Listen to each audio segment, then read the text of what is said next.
ကျေးဇူးဆက်ပွဲ၌ကြွရောက်လာကြကုန်သောသူတော်ကောင်းအပေါင်းတို့မိမိတို့မြတ်တာသောဣရိယာပုဖြင့်အာယုန်တစ်ပါးစိတ်မသွားပဲတရားတော်မြတ်ကြီးကိုနာယူကြည်ညိုကြရအောင်နမောတတ္တဗုဒ္ဓဝါတောအရဟတောသမ္မာသမ္ဗုဒ္ဓတ္တနမောတတ္တဗုဒ္ဓဝါတောအရဟတောသမ္မာသမ္ဗုဒ္ဓတ္တနမောတတ္တဗုဒ္ဓဝါတောအရဟတောသမ္မာသမ္ဗုဒ္ဓတ္တသမန္တသကဝါလေသူအတရာကိသံဒုတေဝတာသဒ္ဓမမုနိရဇတသုနံဒုတကမောက္ကထံဓမ္မသဝနာကာလောအယံဗဒန္တာဓမ္မသဝနာကာလောအယံဗဒန္တာဓမ္မသဝနာကာလောအယံဗဒန္တာသမန္တဣဇကြဝလာနှင့်တကွာထေဝညင်ပပလေမသကဝါလီသူစကြဝလာဘုံတိုက်တောင်းတို့၌ဝတ္တန္တနေထိုင်ညာကုန်သောဒေဝတာသမ္မာဒေဝနာမတေဇာနာမြတ်တို့သည်ဒေဝဝိမာနနတ်တော်နေယဘုံဗိမာနံပြတ္တမဩတရိတဝါယခုချက်ချင်းလင်းမြန်စွာသက်စင်ညကုန်ကြည်၍တတရသစ္စာလေးပါးမြတ်တရားကိုဟောကြားပြတာအထုရာဒေသဣဌာနသို့အာဂိသံတုနာသမိနာသာချွေရောက်များနဲ့နာယတာကိုယ်စီသိမ့်သိမ့်မြည်လည်းရဲ့မောင်းနေငါဘွားဘကောင်းကင်ရတလွားကဘွားကနေဟိုတွား၍ကောင်းမွန်စွာလာရောက်ကြပါစေကုန်တည်းမုနိရာဇာတယဟမဏိတေသုဖြစ်တော်မူသောဘုရားရှင်ကိုယ်တော်မြတ်ကြီးသေကမောကေထံနတ်ယောနိဗ္ဗာန်တံသောချမ်းသာကိုပြီးတော်မူတတ်သောဓမ္မပရမတ္ထဓမ္မထင်ရှားပြသည်ဒုက္ခသမုဒယနိရောဓနှင့်မဂ္ဂတဖြာသစ္စာလေးချင်းသေးသီလမြတ်တရားကိုသူနန္တုတိမ်မြို့တိမ်ပြတင်လွားတိမ်သာတင်ရကြမှာပြာကနေဟိုတွား၍ကောင်းမွန်စွာနာကြားလိုက်ကြပါကုန်လောဘာရန္တသမ္မာဒေဝနာမတင်ကြဩနာများတို့အယံကာလောဤချိန်ကာလသမယကြည်တိကဓမ္မတဝနာကာလောဒုက္ခသစ္စာဒုက္ခသမုဒယသစ္စာဒုက္ခនិရောဓသစ္စာဒုက္ခនិရောဓမဂ္ဂသစ္စာဟုဆိုအပ်သောသစ္စာလေးပါးဟုတ်တရားမှတရားဤကိုကြားရအံသောနာယံသောအတောယအံသောအခါကောင်းကြီးအခါတွေအခါမြာကြီးပါပဲတည်းသာသာသာအနာထာနေသသောနာတောဘေယနံအဘယံကရောကေကေသဘုံနံစေတာဒုက္ခေတာသက္ကဝတ္တကောသက္ကဝတ္တကောဘယ်လူပဲနာပဲပြမပဲတတ္တဝတစုံတယောက်ကမှာထွန်းတော်ပေါက်မှကံကဟာပါမတိရိကြကြအဖြစ်ဟောပြရင်ကမစွမ်းသာ၏တရားယရဏရှင်ဆက်ကြာဤကိုကောင်းစွာအားဖြင့်ဟောကြားတော်မူတတ်ပါဝေထသောအနာဒါနကိုယ်ွယ်ရာမဲ့နေကြကုန်သောလူနာမြမတတ္တဝါပေါင်းတို့အားနာတော်ဇကိုယ်ွယ်ရာလည်းဖြစ်တော်မူပါဝေထသောဘေယနာယကတော်သမောဟတိသောဘေအပေါင်းတွေနှင့်တွေ့ကြွနေကြကုန်သောလူနာမြမတတ္တဝါပေါင်းတို့အားအဘယကရောဘေကင်းအောင်လည်းပြုတော်မူတတ်ပါဝေထသောဘဟုနာများစွာကုန်သောတတ္တဝါပေါင်းတို့၏ကေခေသဒုလောတွေ့တော်ယုံမိုင်းကိုလည်းပဲစေတာတသမကြအပြင်ပေဖြာသုတ်သင်ရှင်းလင်းတော်မူတတ်ပါဝေထသောဒုက္ခေတာကိုရောမြချမ်းသာသလိုအလုံးစုံသောတတ္တဝါတွေကိုလည်းပဲချမ်းသာရသို့ကေမဆောင်ကြောတော်မူတတ်ပါဝေထသောဓမ္မကဝန္တာဘုံတော်အနန္တကံတော်အနန္တညာတော်အနန္တတကုတော်အနန္တတို့နှင့်ပြည့်စုံတော်မူသောထိုမြတ်စွာဘုရားရှင်ကိုယ်တော်မြတ်ကြီးကိုမရိယံတရားဟောတရားနာ ပိတော်တို့သည်အဟံဘုရားတရားပြန်ပွားစေနှလုံးသွင်း၍စေရင်ပြုစွာဟောဘောပြသည့်ဖေဟာတာတော်တပိတော်သည်အဟံ229သွဲကိုယ်ဝဲတင်လွှမ်းယဟမေကိုဘုရားတပိတော်သည်ဝန္ဒေဝန္နာမိတရာယောကျိုးလက်ဆုံးမို့၍ရှိခိုးကရောဝါဤမြတ်စွာဘုရားဝန္ဒေဝန္နာမိဘုရားအာယုံကျေးဇူးကုန်ကိုမွန်းထုံညာနို့တရာဖြိုး၍ရှိခိုးဥခိုက်ပါဤမြတ်စွာဘုရားသာဣတိနာသစ္စာဝဇေနာဤသို့ထုတ်ပြောင်းမှန်စွာဆိုအပ်သောသစ္စာစကားကြောင့်ဧတုံမာကံပိဗုဒ္ဓတရားနာကြဝလာကြကုန်သောသင်္ဃာဓမ္မပေါင်းသူတော်ကောင်းတို့အားဇယမင်္ဂလံရွာတွင်ရွာပြင်းပေးရာဆင်း၍ဇယမင်္ဂလံအိမ်တွင်အိမ်ပြင်းပေးရာတွင်ဆင်း၍လိုအင်းသာနာဝဇမြတို့မောကြမွန်စွာအောင်ညောင်းဆိုတဲ့မင်္ဂလာသည်ဟွန်တို့စင်စစ်မသွေဖြစ်ကြပါစေကုန်တည်းသာ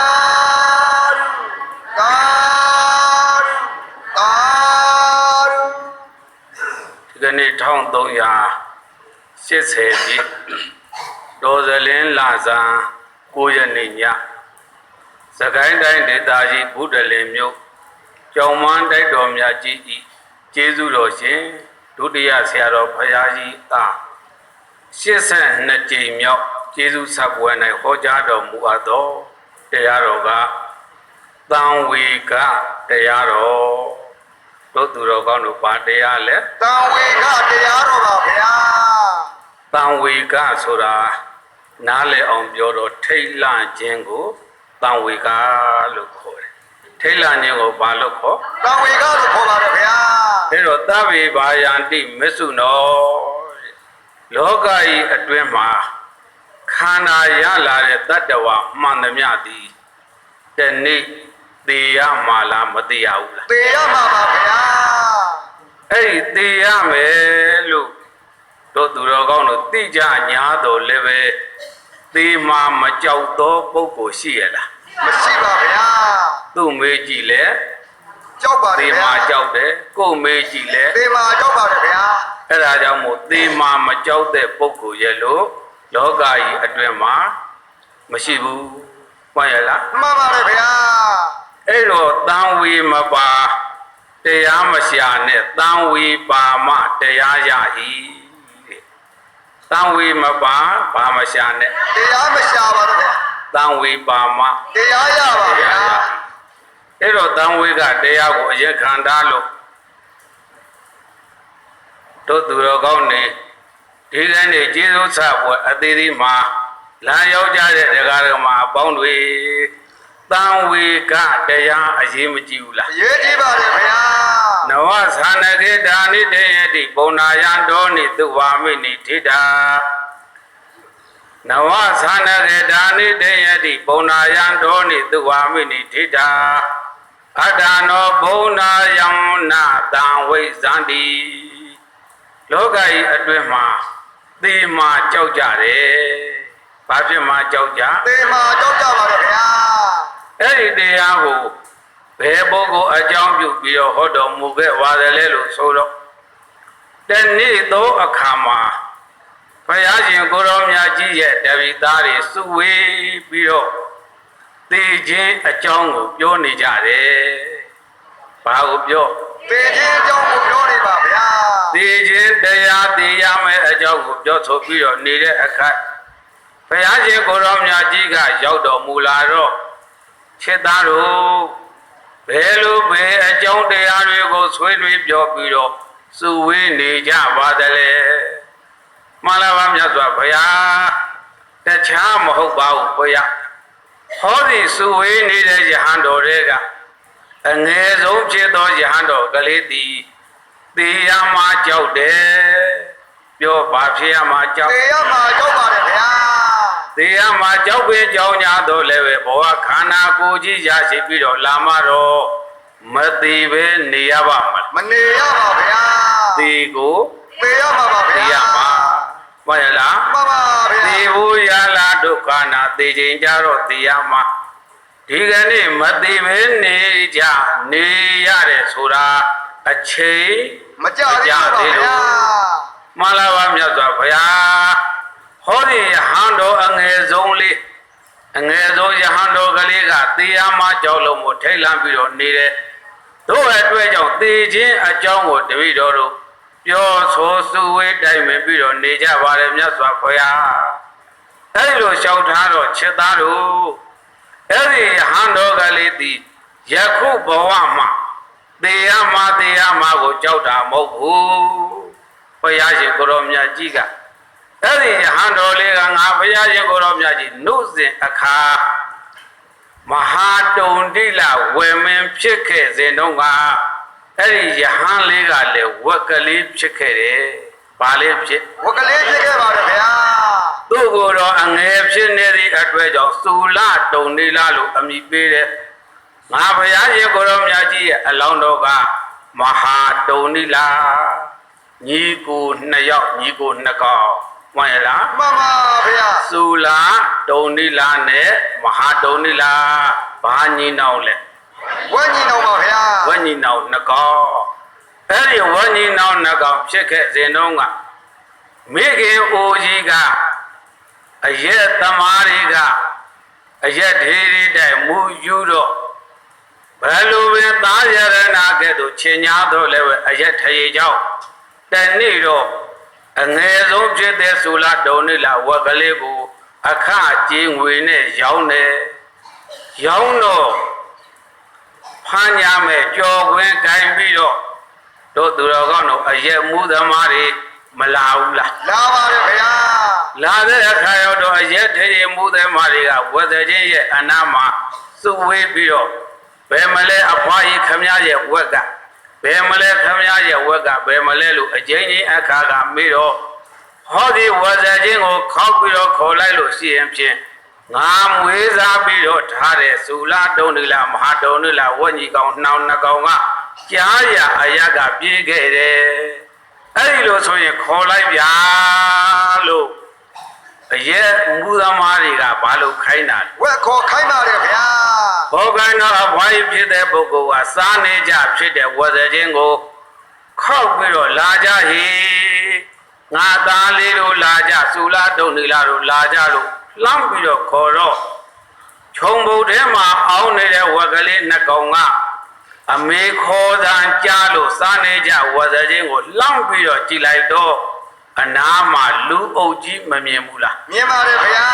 ဘာတွေလဲကိုင်းလို့ ကျိုးကွင်းနဲ့ထိုင်ဆောင်နေပါ ကြော် ဗျာ ခွင်းနေကျိုးခွင်းနေလဲကိုင်းနာကိုမြင်တော့သုလတုံနေလားကတို့သူတော်ကောင်းနေကြောက်တယ်အမေခေါ်ရသွားရဲ့လား မသွားရဲပါဗျာ ဘာဖြစ်ရမှာကြောက်လို့ သေရမှာကြောက်လို့ပါဗျာ ခေါ်တာကလည်းပဲညီလေးသုလတုံနေလားလာဟေ့လို့တို့သူတော်ကောင်းတို့အကြိမ်ကြိမ်ခါခေါ်တယ်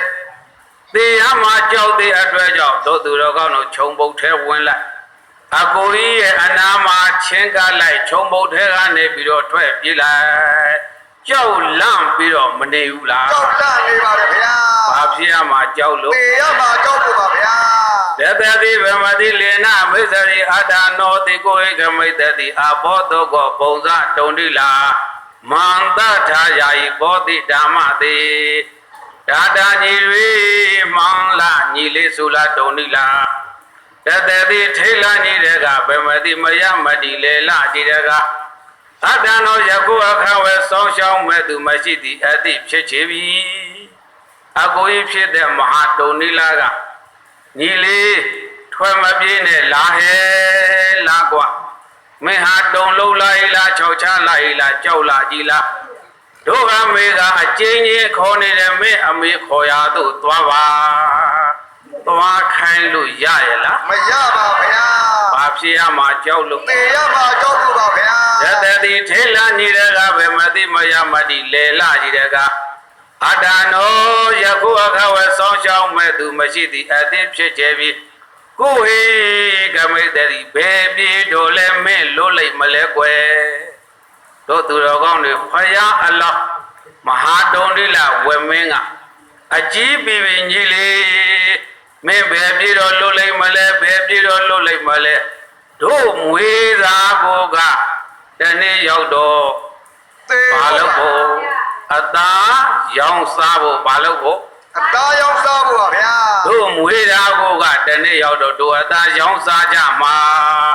လာဟေမပြေနဲ့လာဟေမပြေနဲ့လို့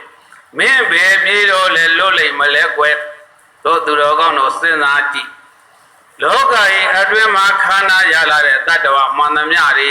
သေရမှာကြောက်လို့တမျိုးတရွာပင်ပြေးညာတော့လေလွတ်ပါမလား မလွတ်ပါဗျာ အဲ့ဒီဘယံအလောင်းဝမင်းရဲ့အတန်ကိုဘယ်ကကြားရလဲလို့ဆိုတော့30ယူဇနာကျေဝန်းနဲ့ဘာရဏသီမြို့ကြီးတစ်မြို့လုံးကြားတယ်မကြားဘူးလား ကြားပါတယ်ဗျာ တို့ရဲ့မြို့ကြီးတရားသားနဲ့ကြားတယ်ဟောဒီကြားတဲ့တရားသားရှိရသို့သွားကြမယ်ဆိုပြီးတော့တို့သူတော်ကောင်းတွေတိုင်းသူပြည်သားလူအများတွေမဟာတုန်နိလဝမင်းရှိရာသို့စုဝေးမလာကြဘူးလား စုဝေးလာကြပါတယ်ဗျာ စုဝေးလာကြတော့တရားဟောတာကတခြားမဟုတ်ဘူးဟောဒီဝက်ကလေးကဟောတာဒီအတိုင်းတို့တရားနာယူလို့မဖြစ်ဘူးဆိုပြီးတော့အဲ့ဒီနေရာမှာမြတ်တေရှင်မန္တကနာရီဆောက်တို့သူတော်ကောင်းတို့တရားစင်ကြီးထုတ်ပြီးတော့မဟာတုန်နိလရဲ့တရားတော်ကိုပါရဏသီမင်းနဲ့တကွာတိုင်းသူပြည်သားလူအများတွေမနာဘူးလား နာပါတယ်ဗျာ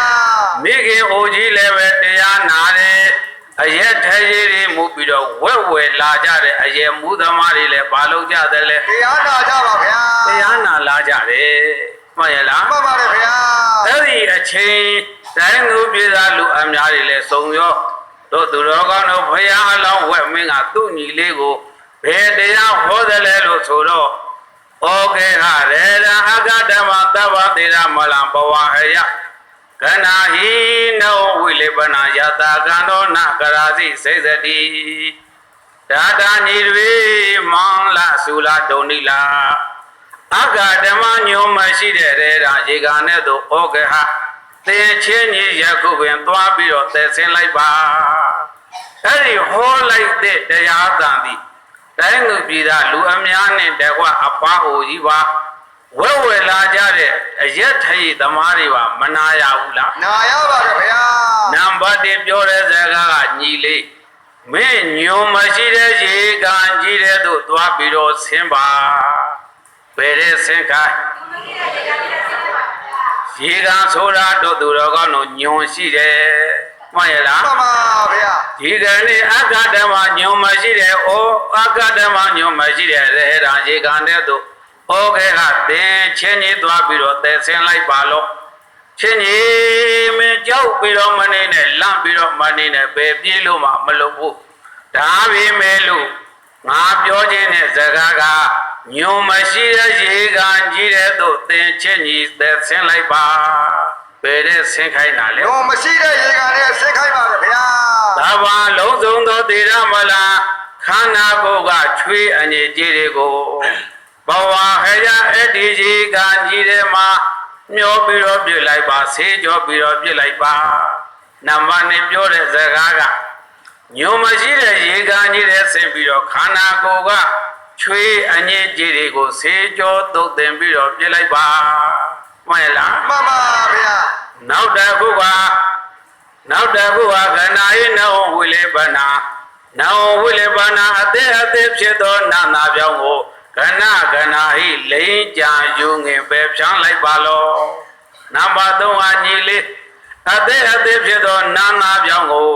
လိမ့်ကြပဲဖြန်းလိုက်ပါစကား3ခုမပြောဘူးလား ပြောပါတယ်ဗျာ စကားဘယ်နှခု 3ခုပြောပါတယ်ဗျာ နံပါတ်1ကညုံမရှိတဲ့ရေကန်ကြီးထဲမှာဆင်းပါနံပါတ်2ကခန္ဓာကိုယ်မှာတင်းနေတဲ့အငြိကြီးချွေးတွေကိုဆေးကြောသုတ်သင်ပြီးတော့ပြပါ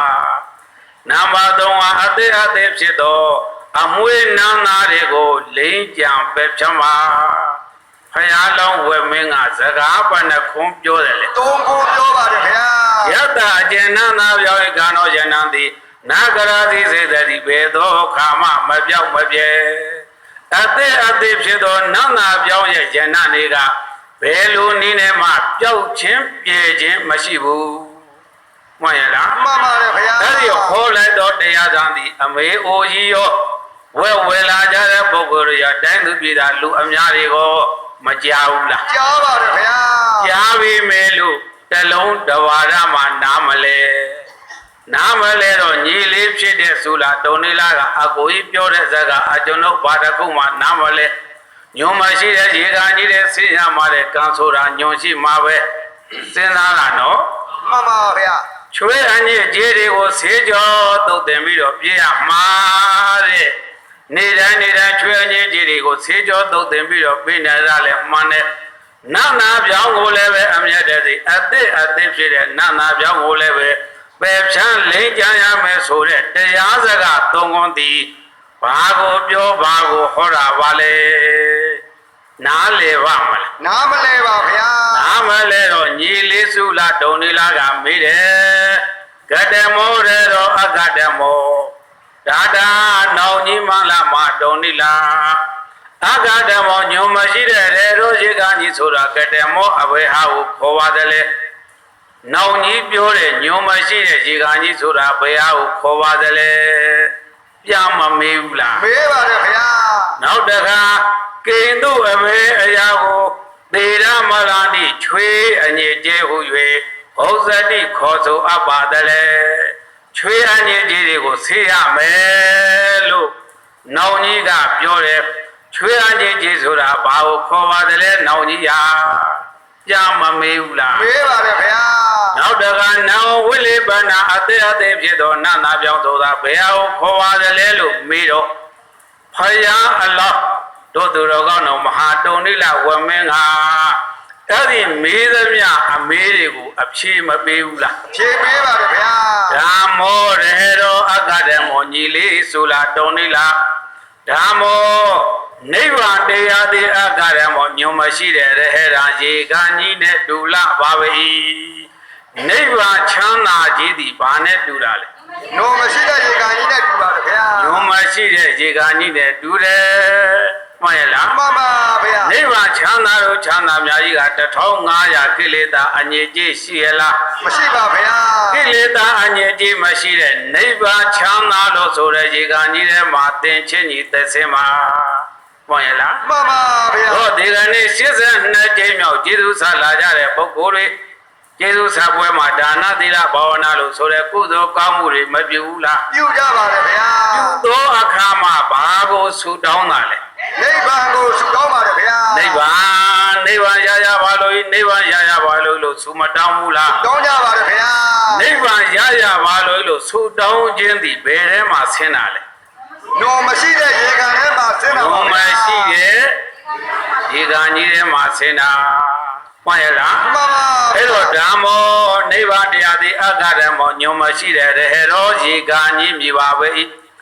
နိဗ္ဗာန်ချမ်းသာကြီးသည်1500ကိလေသာညုံမရှိပါမှန်ရလား မှန်ပါဗျာ 1500ကိလေသာညုံမရှိတဲ့နိဗ္ဗာန်ချမ်းသာရေကံကြီးထဲမှာဘာလို့ပါ ရှင်းခိုင်းတာပါဗျာ သောသူတော်ကောင်းတွေလည်းပဲနိဗ္ဗာန်ရပါလို့နိဗ္ဗာန်ရပါလို့ဤလို့ရေမှန်းချက်တွေနဲ့ဒါနပြုမယ်မှန်ရလား မှန်ပါဗျာ သီလစောင့်တည်မယ်ဘာဝနာတရားတွေပွားများမယ်ဆိုရင်ဘယ်ထဲမှာဆင်းတာ နိုးမရှိတဲ့ရေကန်ထဲဆင်းတာပါဗျာ ညုံမရှိတဲ့ရေကံကြီးထဲမှာဆင်းတာနံပါတ်1အဖြေမှန်ရလား မှန်ပါဗျာ ညုံမရှိတဲ့ရေကံဆိုတာဘာကိုပြောတာလဲ နိဗ္ဗာန်ကိုပြောတာပါဗျာ အဲ့တော့နိဗ္ဗာန်ချမ်းသာသည်ဘာညုံမရှိတာလဲ 1500ကိလေသာညုံရှိတာပါ ညုံလွယ်ပြောတော့ဘာညုံ ကိလေသာညုံပါဗျာ ကိလေသာညုံ1500ကိလေသာညုံမရှိတဲ့နိဗ္ဗာန်တည်းဟူသောရေကံကြီးပါမှန်ရလား မှန်ပါတယ်ဗျာ အဲ့ဒီရေကံကြီးထဲမှာဆင်းပြီးတော့သူတော်ကောင်းတို့စိတ်မဲ့ဆိုရင်မအေးဘူးလားအေးပါလား အေးပါတယ်ဗျာ နောက်တစ်ခုကသေရမလောင်ချွေးအညစ်ကြေးတွေဆိုတာကတခြားပြောတာမဟုတ်ပါဘူးပါပန်သေရမလန်တွေဟုတ်စတိ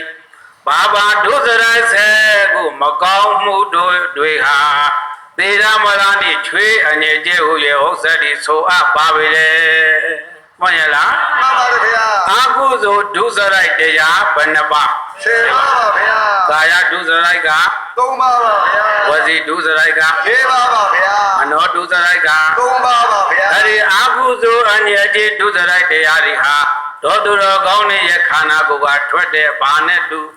ချွေးတွေနဲ့တူပါတယ်ဗျာ ချွေးအညစ်ကြေးတွေရှိရင်မိမိရဲ့အနာမှာကတ်ချင်တဲ့ပုဂ္ဂိုလ်ရှိပါမလား မရှိပါဗျာ ယခုလည်းပဲအာဟုဇုဒုစရိုက်တရားပြုလုပ်နေသောပုဂ္ဂိုလ်တွေရဲ့အနာမှာ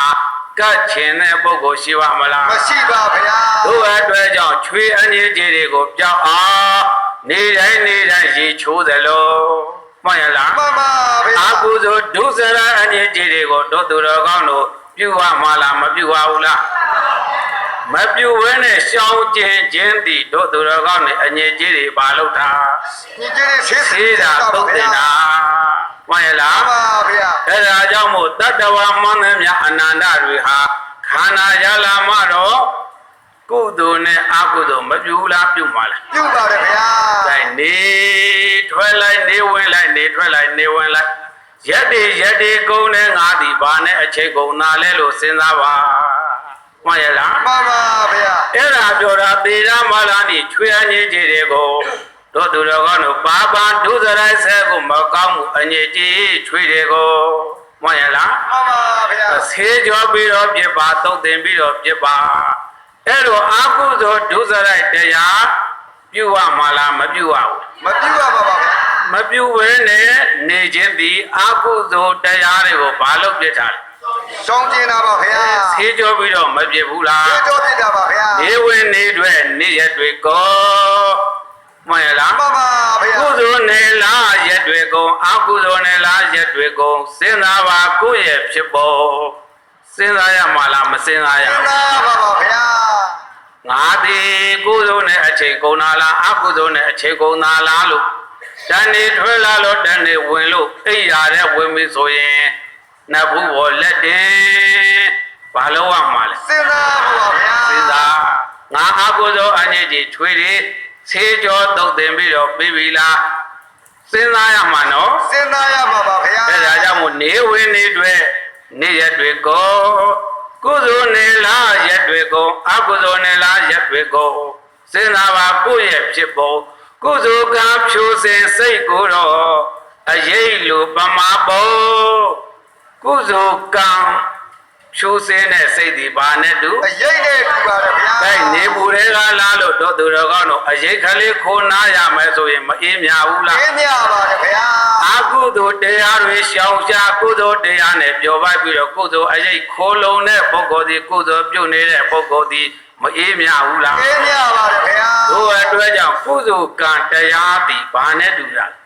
အရေးနဲ့တူပါတယ်ဗျာ ကုသိုလ်ကံဖြူစင်စိတ်ကိုတော့အရေးလိုပမာပုံအာကုသိုလ်ကံအမဲကိုတော့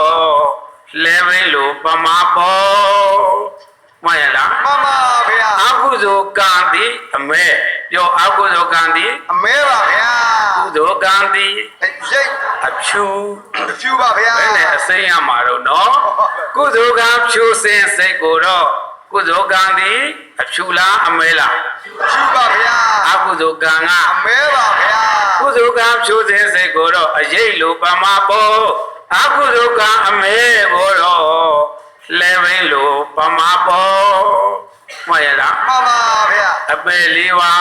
လာရမှာလားမလာရဘူးလား လာရမှာပါဗျာ ဘုံနာတော်ဟိုအတွင်းမှာလဲဝင်းကြီးလိုဘာဖြစ်ရမှာလဲ လေရမှာပါဗျာ လေရမှာမလဲရဘူးလား လေရမှာပါဗျာ အဲ့တော့အကုသိုလ်ကံအမဲကိုတော့လဲဝင်းလိုပမာပေါ်ဖယားရှင်ဟောညွန်ခဲ့ဖို့ကောင်းပြုမကောင်းပြုအကြောင်းပြုတယ်များမှာတော့အကျိုးရမှာတေချာကောမှန်ရလား မှန်ပါဗျာ ကောင်းပြုမကောင်းပြုအကြောင်းတရားပြုလို့ရှိရင်ဖြင့်ဘာရမယ် အကျိုး အကျိုးရမယ်ဘာရမယ် အကျိုးရမှာပါဗျာ ကောင်းတာပြုရင် ကောင်းကျိုးရမှာပါဗျာ မကောင်းတာပြုရင် မကောင်းကျိုးရမှာပါဗျာ တို့အတွက်ကြောင့်သေဒမလားဒီဟောစတိသေဒမလားပါပံသေဒမလားဒီဟောစတိပါပံဒုစရိုက်ဆဲကိုမကောင်းမှုအကုသိုလ်အငြိကျေးတွေဟာသေဒမလားဒီချွေးအငြိကျေးဟုရဲ့ဟောစတိဆိုအပ်ပါပေတယ်လို့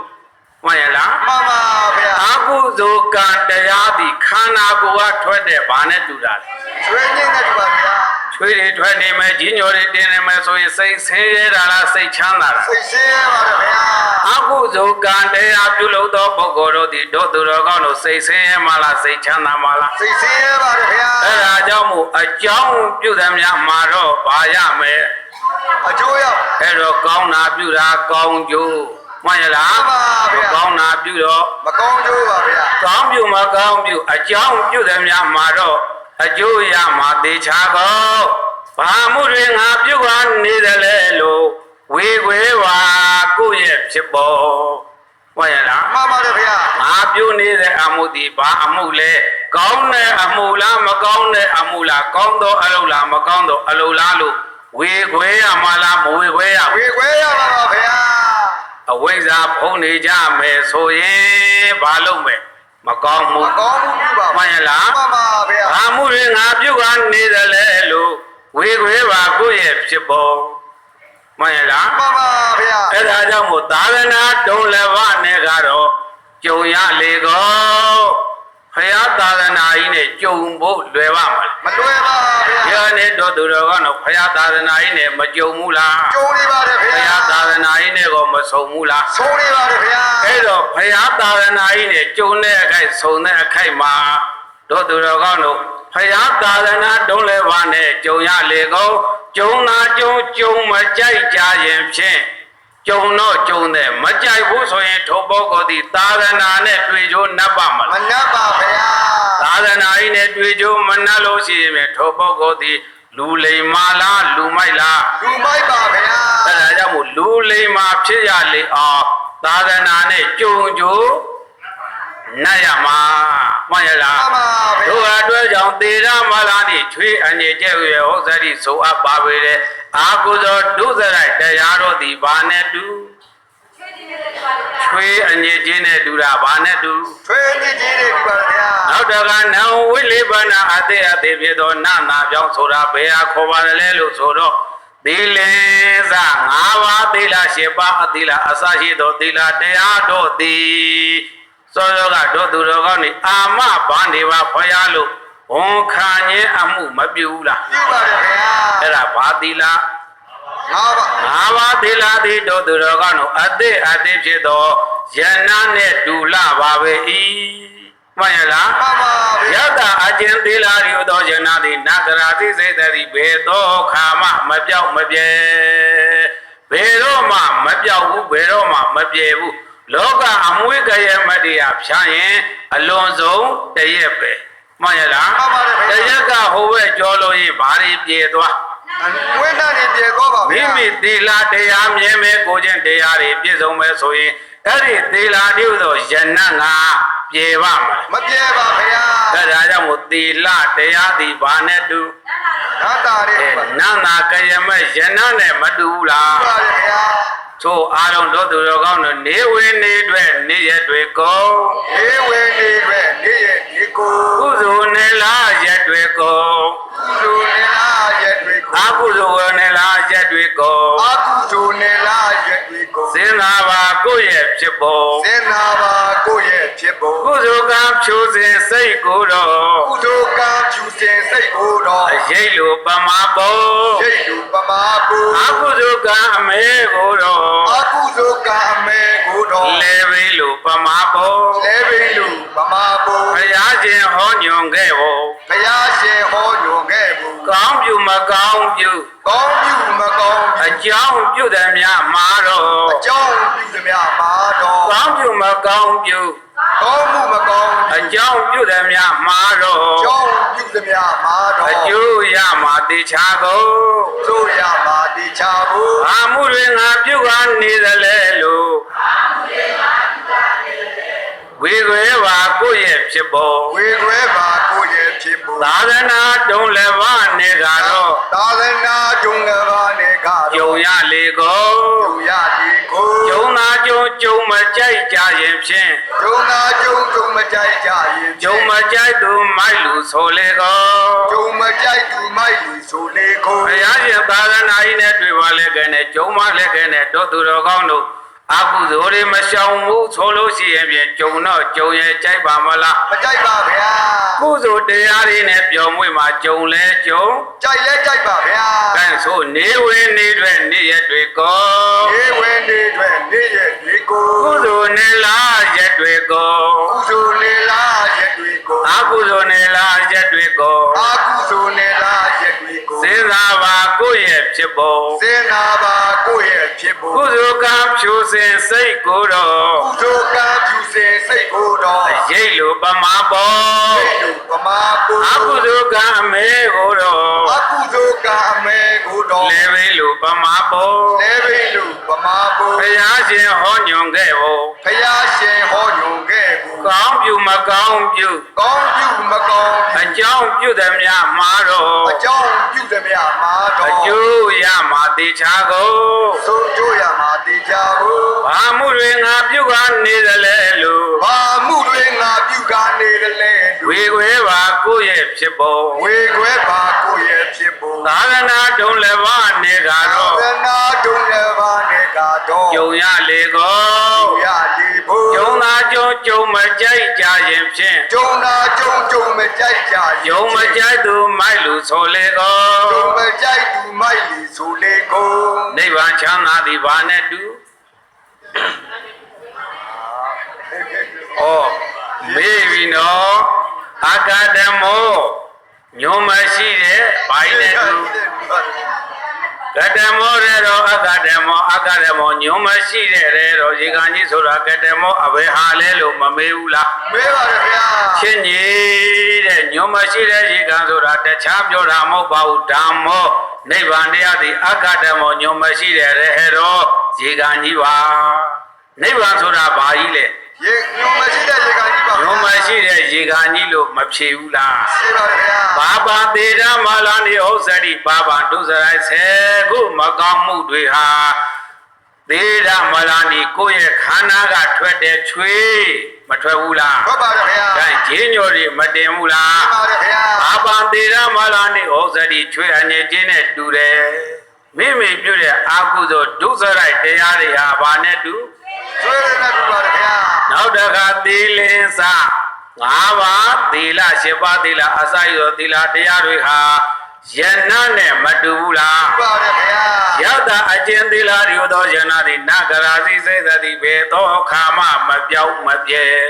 မှန်ရလား မမဗျာ သီလဒီဟုသောယန္နသည်ဘယ်တော့မှမပြဲဘူးလို့ဖယားအလောင်းဝယ်မင်းကမဟုတ်ဘူးလား ဟုတ်ပါရဗျာ အဲ့လိုဖယားအလောင်းဝယ်မင်းခေါ်တော့ဗာရဏသီမြို့စုမြို့သားတွေလည်းပဲတို့သူတော်ကောင်းနဲ့အကုသိုလ်ဒုစရိုက်တရားတွေရှောင်ရှားကြတယ်မှန်ရလား ဟုတ်ပါရဗျာ တို့တို့အပြင်းပြောကြစို့အဲ့ဒီဝက်ဝယ်လာကြတဲ့တို့သူတော်ကောင်းတို့အယတမ30ဖယားအလောင်းဝယ်မင်းရဲ့တရားကိုမနာရဘူးလား နာရပါရဗျာ ဖယားအလောင်းဝယ်မင်းရဲ့တရားတော်နာရတော့လူလိမ္မာတွေဖြစ်မသွားဘူးလား လူလိမ္မာတွေဖြစ်သွားပါရဗျာ လူမိုက်တွေကဘာဖြစ်သွား လူလိမ္မာဖြစ်သွားပါရဗျာ ကျုံတဲ့အခါမှာဘာဖြစ်လို့ ကြိုက်လို့ပါဗျာ ကြိုက်လို့မှန်လား မှန်ပါဗျာ တရားဟောတဲ့တရားဓမ္မကိုနားတယ်တရားတော်ရဲ့အတိုင်းကျင့်သုံးတယ်မှန်လား မှန်ပါဗျာ အဲ့တော့ကျုံတဲ့အခါမှာကြတဲ့အတွက်ကြောင့်မိုက်နေတဲ့လူမိုက်တွေဘာဖြစ်သွား လူလိမ္မာတွေဖြစ်ကုန်ပါရဗျာ တို့သူတော်ကောင်းတွေကျုံပြီးမယ်လို့ဘာဖြစ်ရမလဲ ကြိုက်ရမှာပါ ကျုံ ဗျာ မှာလက်ကလည်းမကြိုက်ဘူးဆိုရင်ထိုပုဂ္ဂိုလ်ဒီဘာဖြစ်မလဲ လူမိုက်ပါဗျာ အဲလူမိုက်ဖြစ်လို့ရှိရင်ဖြင့်အာဟုသောဒုစရိုက်အမှုလုံးမလားမလုံး လုံးပါပါဗျာ ယခုအရက်ထရီတောက်ပြီးတော့ဝဲလာတဲ့လူမိုက်တွေသီလတရားမြင်းများမှန်ရလား မှန်ပါဗျာ အဲ့ဒီသီလတရားတွေဟူသောကုသိုလ်ကောင်းမှုအရှိန်ကြောင့်ယခုဘုရားသာသနာတော်မှာတို့သူတော်ကောင်းတို့ဗတ္တဝဂ္ဂီညီနောင်၃ချိန်လာမဖြစ်ဘူးလား ဖြစ်ပါရဗျာ ဒါဖြစ်တော့ဘုရားရှင်ကိုယ်တော်မြတ်ကြီးရဲ့တရားတော်နာယူကြည်ညိုရတဲ့အခိုက်မှာသောတာပန်သဂရာကအနာဂါနေမဖြစ်ဘူးလား ဖြစ်ပါရဗျာ ကျုံလိုက်တည်နဲ့တပြိုင်နဲ့ဘာဖြစ်လို့ ကြိုက်လို့ပါဗျာ ကျုံမှာလက်ကဲနဲ့မကြိုက်ဘူးဆိုရင်ဘာဖြစ်မဲ လူမိုက်ဖြစ်မှာပါ ဆို ဗျာ လိုက်ပါနေဝင်နေတွေနေရက်တွေကုန် နေဝင်နေတွေနေရဲ့ဒီကို ကုသိုလ်နေလားရက်တွေကုန်အကုသိုလ်နေလားရက်တွေကုန် ကုသိုလ်နေလားရက်တွေကိုအာကုသိုလ်နေလားရက်တွေကို စဉ်းစားပါကိုယ့်ရဲ့ဖြစ်ပေါ် စင်နာပါကိုယ့်ရဲ့ဖြစ်ဖို့ ဖ ရားလောင်းဝက်ပင်ကဟောတယ်နော် ဟောပါတယ်ဗျာ အဲ့တော့ဗာရာဏသီမြို့သူမြို့သားတွေစဉ်းစားတယ်တရားနာရင်စဉ်းစားတယ်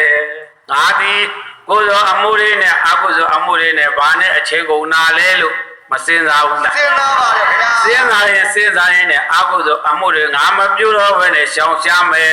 မှန်ရလား မှန်ပါဗျာ ကိုချင်းသီလတရားတွေမြဲမြံအောင်မဆောင်ထိန်ဘူးလား ဆောင်ထိန်ပါဗျာ အဲ့ဒီဆောင်ထိန်ခဲ့ရတဲ့ကုသိုလ်ကြောင့်မှန်ရလား မှန်ပါဗျာ ဆိုလိုက်ပါနေဝင်နေတွေနေရက်တွေကုန် နေဝင်နေတဲ့တွေ့ရဲ့တွေ့ကို ကုသိုလ်နေလားရက်တွေကုန်အကုသိုလ်နေလားရက်တွေကုန် ကုသိုလ်နဲ့လားရက်တွေကုန်အကုသိုလ်နဲ့လားရက်တွေကုန် စဉ်းစားပါကိုယ့်ရဲ့ဖြစ်ပုံ စဉ်းစားပါကိုယ့်ရဲ့ဖြစ်ဖို့ ကုသိုလ်ကံဖြူစင်စိတ်ကိုယ်တော်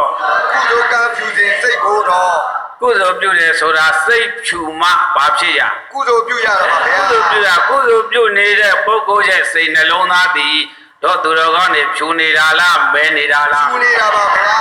အဲ့ဒီကုသိုလ်ကံဖြူစင်စိတ်သည်တော့သူတော်ကောင်းနေနန္တရားလို့ခေါ်တယ်ဘာတရား နာတရားပါဗျာ နောက်တော့ကလှူမယ်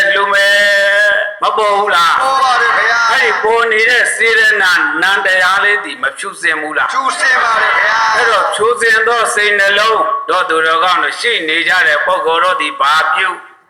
ကုသိုလ်ပြု ပြုနေတာပါဗျာ အဲ့တော့ကုသိုလ်ပြုနေတဲ့ပုဂ္ဂိုလ်ဟာပုဂ္ဂိုလ်တ attva လားစေရနာတရား စေရနာတရားပါဗျာ အဲ့ဒီစေရနာထဲမှာပုဂ္ဂိုလ်တ attva ရှာတွေ့ပါမလား မတွေ့ပါဗျာ ဒါပြန်ကုသိုလ်ပြုနေတာ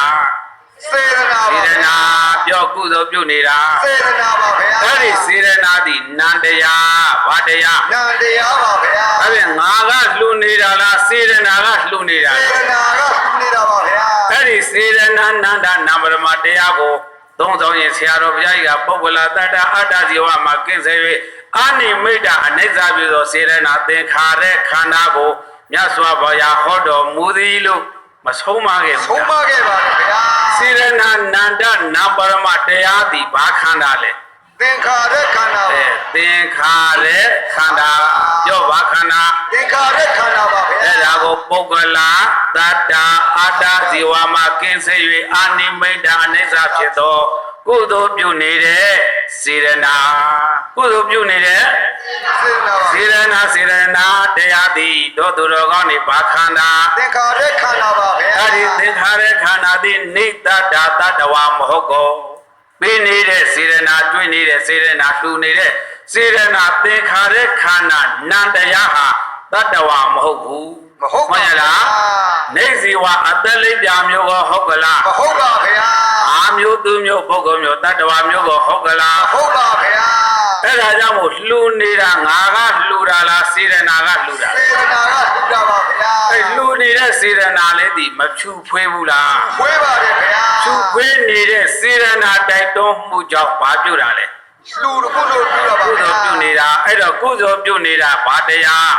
နာစေရနာနာတရား စေရနာနန္တရားမှန်ရလား ပါဗျာ ဆိုကုသိုလ်ကံဖြူစင်စိတ်ကိုတော့ ကုသိုလ်ကဖြူစင်စိတ်ကိုတော့ အရေးလူပမာပု စိတ်လူပမာပု အကုသိုလ်ကံအမဲကိုတော့ အကုသိုလ်ကအမေကိုတော့ လေဝေလူပမာပု ပမာပု အဲ့တော့အကုသိုလ်အရာမှာတိုက်တွန်းနေတဲ့အပိနေတဲ့အကုသိုလ်စေရနာကလည်းခန္ဓာဖွဲ့လိုက်တော့ဘာခန္ဓာ သင်္ခါရခန္ဓာပါဗျာ ဒါဖြင့်ကုသိုလ်အကုသိုလ်ပြုနေတာပုဂ္ဂိုလ်တ attva လားစေရနာလား စေရနာပါဗျာ စေရနာနှုတ်ထားကုသိုလ်ပြုတာရှိရလား ရှိပါဗျာ ကဲစေရနာကိုဖယ်တာတော့သူတော်ကောင်းနဲ့ငါသူတော်ကယောက်ျားမိန်းမရှိရလား မရှိပါဗျာ ဒါဖြင့်ကုသိုလ်အကုသိုလ်ပြုနေတာပြော စေရနာပါဗျာ ကုသိုလ်အရာမှာရောက်တော့ကုသိုလ်စေနာနန္တရားမှန်ရ ပါ လား ပါဗျာ အကုသိုလ်အရာမှာရောက်တော့ အကုသိုလ်ကစေရနာ အကုသိုလ်စေရနာနန္တရားမှန်ရလား ပါပါဗျာ အဲ့တော့အကျိုးတရားခံစားတော့လည်းပဲပုဂ္ဂိုလ်တ attva ဟုတ်ကလား မဟုတ်ပါဗျာ ကုသလာတာမှာအကြောင်းကြောင့်ဖြစ်လာတဲ့အကျိုးခန္ဓာ၅ပါးကိုလူမခေါ်ရဘူးလား ဟောပါဗျာ အကုသလာတာမှာအကြောင်းကြောင့်ဖြစ်လာတဲ့ခန္ဓာ၅ပါးကိုခွေဝဲကြက်ခဲ့လို့မခေါ်ရဘူးလား ခေါ်ရပါတယ်ဗျာ အဲ့တော့တမ္မုဒိသဘောအနေနဲ့ခေါ်ပေမယ်လို့ကုသိုလ်အကုသိုလ်ပြုနေတာပုဂ္ဂိုလ်တ attva လားစေရနာလား စေရနာပါဗျာ အဲကုသိုလ်အကုသိုလ်ကရဲ့အကျိုးတရားခံစားတော့လေပုဂ္ဂိုလ်တ attva လားခန္ဓာ၅ပါးလား ခန္ဓာ၅ပါးပါဗျာ